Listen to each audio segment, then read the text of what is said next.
The next stop is 161st Street, Yankee Stadium.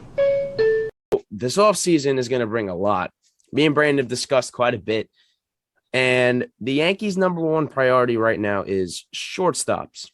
Yes. Now, I remember the one podcast we did back in August where you were like, nah, I'm not on the Correa bandwagon. And in the following one, you were like, I want Carlos Correa. What, before we get into the shortstops, what made you change your mind? All right. So, I was really stuck on no Correa, anybody but Correa. Mm-hmm. And then I took the time for the following podcast to suck my own words down. Realize we actually need Correa. Like Glaber moving him to second is a great idea. Even Cashman said it. Moving Glaber to second and getting a shortstop. I know we have a lot of shortstops in the farm system coming up. Anthony Volpe, a bunch of other guys. So it's coming down to the wire. I think getting Correa this offseason would be really great. Yeah, but I don't know sorry what number he would wear, to be honest, because you can't wear number 1. Oh, yeah. I mean, he'd probably have to wear, like, I don't even know. Like, he can't wear – that's a tough question. I mean, I don't know what he'd end up wearing because the Yankees have so many, numbers that are not available, as we all know.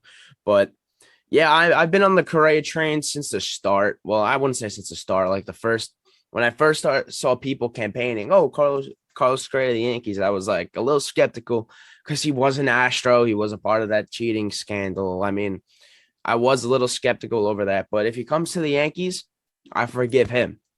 I don't forgive Jose Altuve or Alex Bregman or Gurriel or any of those guys. But I'll forgive Carlos Correa if he comes to the Yankees. That's like the I'm sorry type thing.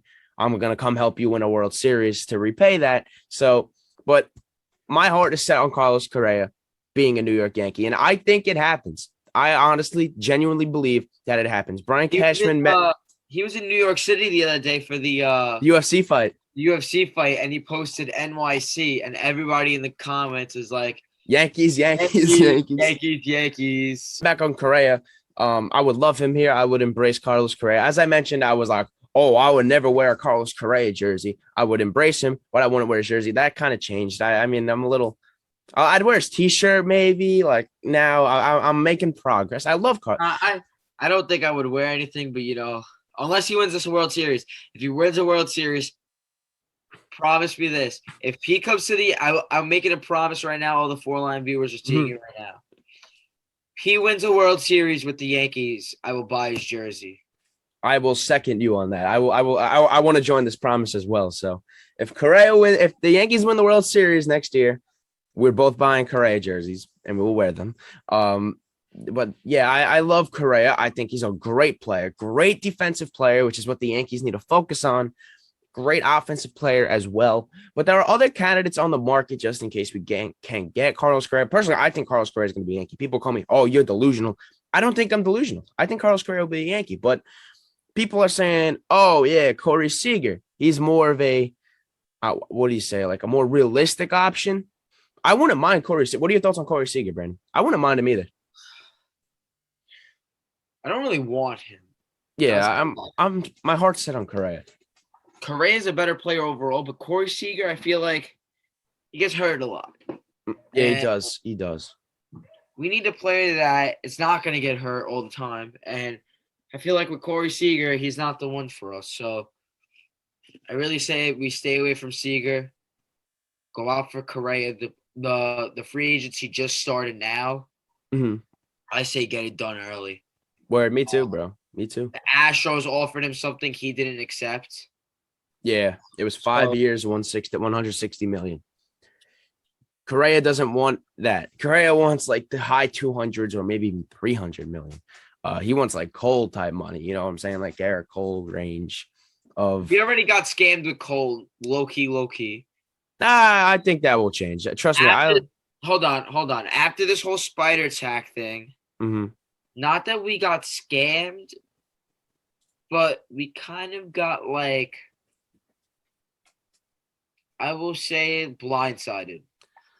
That is possible. That is possible. I mean, he kind of declined a little bit, but then he gained his game back, and in the playoffs, it was just an implosion. That was a horrible. Holy crap! Don't even get me started on that one. Trust me, I love Garrett Cole. I am Barrett Cole, but I'm a little upset with Garrett Cole right now. I don't.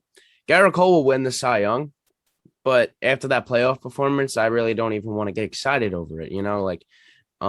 Yeah, By the Garrett way, Cole's shout in the out Joey Cy Young. Gallo for winning the Gold Glove. Oh yeah, shout out to Joey Gallo winning a Gold Glove in right field. Congratulations! I know Joey Gallo will return back to his form in next. I'm telling you, Joey Gallo will be elite next season. Joey Gallo will be the player we saw in Texas, the Yep. player we traded for. People are giving up on him. I'm like, yo, don't give up on Joey Gallo, bro. Don't give up on Joey Gallo.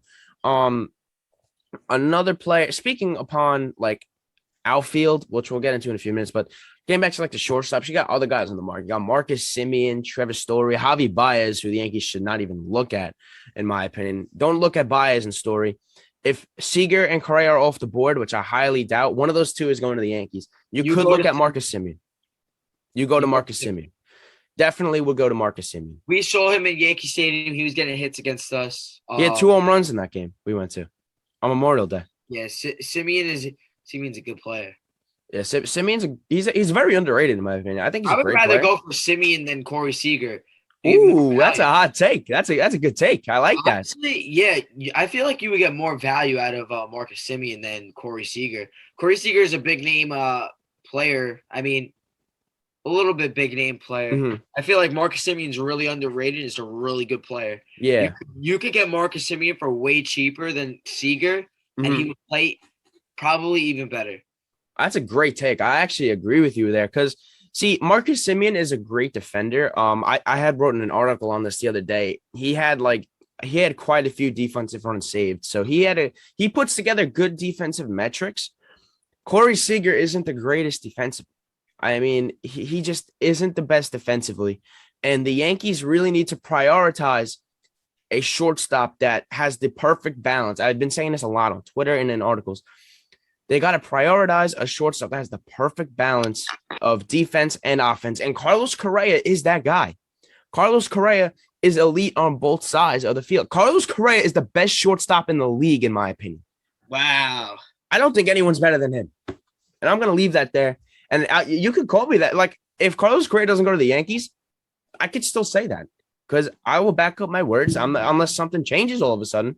But the Yankees really need to prioritize their defense because parading an infield with Corey Seager and Gleyber Torres up the middle, that could be a cause for concern because Gleyber isn't the greatest defensively. I mean, he's better at second base, but Plus, yeah, also, I wouldn't feel like Corey Seager and Gleyber would click. Like if no, me neither. Me neither. I mean, trust me, I like Corey Seager. I think he's a great player, but I really don't think he'll fit in defensively here. The